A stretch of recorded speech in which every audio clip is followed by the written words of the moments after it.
Some South Korean conservatives staged a rally on Friday in front of the U.S. Embassy in Seoul to protest progressive President Moon Jae-in's efforts to pursue a peace deal with the repressive North Korean government that they say cannot be trusted.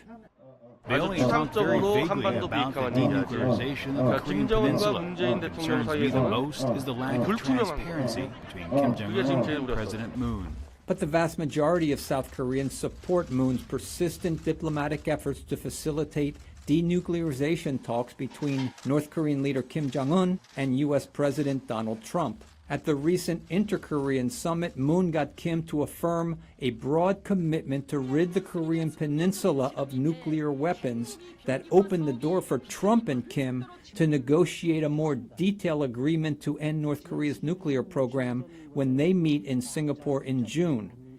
However, uncompromising positions recently voiced by U.S. National Security Advisor John Bolton demanding the North's unilateral disarmament, and by North Korea in response canceling further talks with the South and threatening to pull out of the summit with the U.S., have put the prospects for continued diplomatic progress in jeopardy.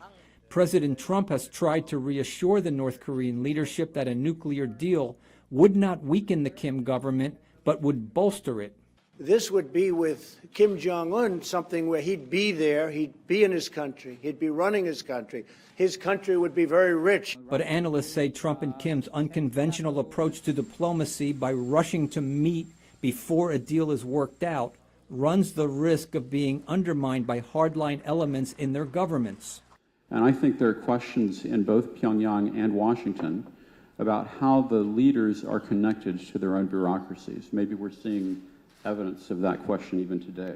President Moon, who will soon meet with Trump in Washington, has said he will try to moderate differences between the U.S. and North Korea over how to achieve denuclearization, while also giving the Kim government the security guarantees and sanctions relief it wants.